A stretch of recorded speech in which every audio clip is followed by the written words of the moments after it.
ভাই আপনি এক পাও নাই, তারপরও যে আপনার বউ এত সেবা যত্ন করে। আর দেখেন আমার বউ, আমি একদিন অসুস্থ ছিলাম, তাই আমার ফালাই রেখে কক্সবাজার ভর্তি আছে। এই তোরে কে কইছে আমার এক পা নেই? আর তুই কেমনে জানো জো আমার বউ লাগে? ও বুঝতে পারছি, জাস্ট ফ্রেন্ড তাই না? আমার বউ ওই জাস্ট ফ্রেন্ডের সাথে কক্সবাজার ভর্তি গেছে। তবে যাই হোক ভাই, আপনাদের দুজনের জুটিটা কিন্তু সেরা। এই তোরা কইছিস সেরা যদি যাবে সেখানে কি তোর পাপঙ্গ করে দিব। এ কি আপনি পড়ে গেলেন কেন? আপনিও কি দৌড়াতে চেয়েছিলেন? তুমি ধুপ করে হাতটা সরিয়ে নিলে আমি সাপোর্ট ছাড়া দাঁড়াবো কিভাবে? তাই না? নাটক করেন না, আপনি এতটাও অকেজো না। আমি এতটাই ওকে। আচ্ছা উঠুন।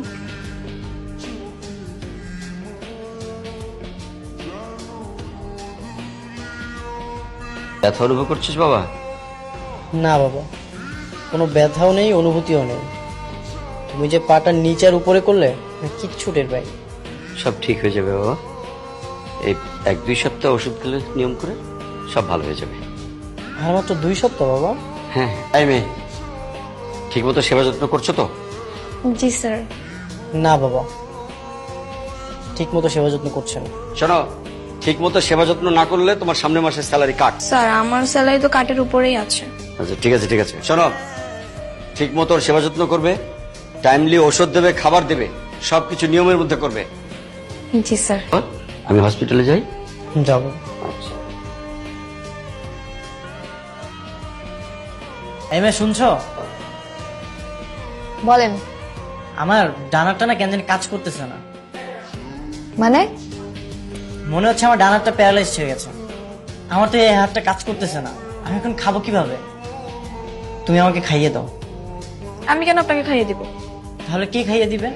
আচ্ছা তুমি আমার বাবাকে ফোন দিয়ে বলো আমার পায়ের সাথে সাথে ডানারটাও প্যারালাইজড হয়ে গেছে। হ্যাঁ, মায়ের খাওয়ার জন্য তাই না? আমি বলতে পারবো না। তাহলে খাইয়ে দাও। পারবো না। আচ্ছা আমি বাবাকে ফোন দিচ্ছি। আচ্ছা দিচ্ছি তো। কি আপনার না হাত অবশ হয়ে গেছে? ও এখন কাজ করতেছে? আপনি আমাকে মিথ্যা বলছেন তাই না? না মানে তোমার হাতে খেতে ইচ্ছা করছিল তাই। আমার হাতে খেতে ইচ্ছে করতেছিল।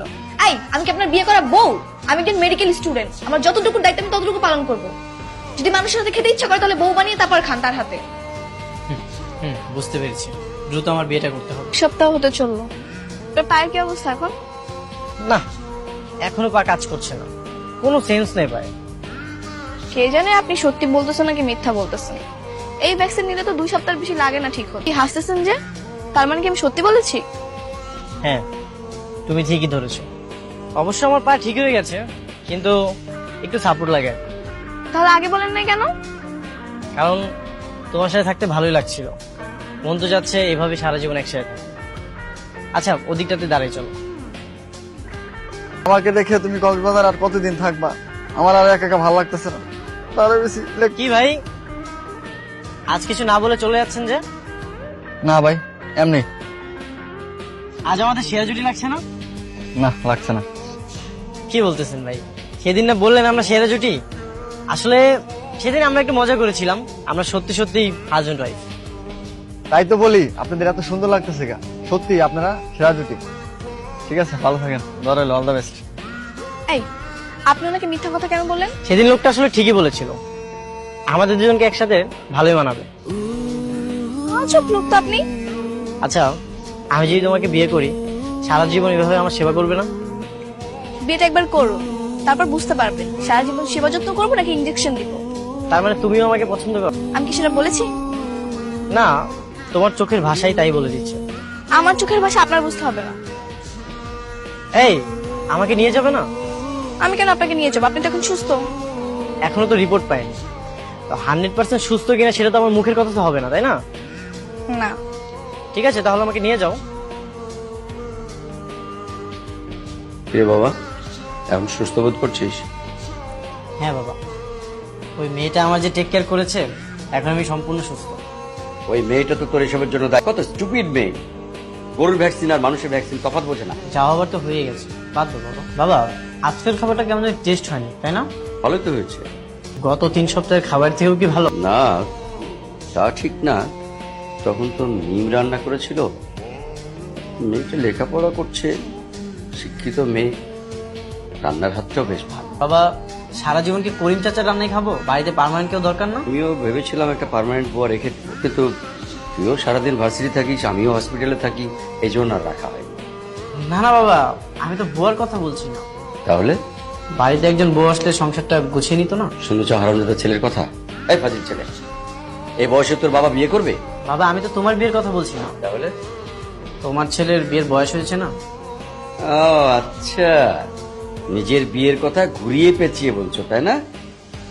আসলে হয়েছে কি বাবা, এই কয়েকদিন আমাদের পুরো বাড়িটা কেমন জানি চেঞ্জ, অনেক গোছানো লাগতেছে, মনে হচ্ছে এটা একটা সংসার। কিন্তু মিম যাওয়ার পর থেকে আবার বাড়িটা শূন্য দালানের মতো লাগতেছে। মিম মেয়েটা ভালোই ছিল। বাবা তোমাকে একটা কথা বলছি, বল না। আমি মিমকে ভালোবেসে ফেলেছি, আমি ওকে বিয়ে করতে চাই। আচ্ছা আচ্ছা আচ্ছা, এইবার আমি ক্লিয়ার বুঝতে পেরেছি। ওই গরুর ভ্যাকসিন দিয়ে তোকে অসুস্থ করা, তোর ট্রিটমেন্ট করা, তোকে ওষুধ খাওয়ানো, যত্ন নেওয়া এবং তারপরে প্রেমের ফাঁদে ফেলা, এই সবই মেয়েটার প্রি প্ল্যান। ও প্ল্যান করে এগুলো করেছে তাই না? দাঁড়া, কালোর খবর আছে। না বাবা তুমি ভুল বুঝতেছো। ভুল বুঝি আর ঠিক বুঝি, আমি কালকে ওকে দেখে ছাড়বো, মনে রাখিস।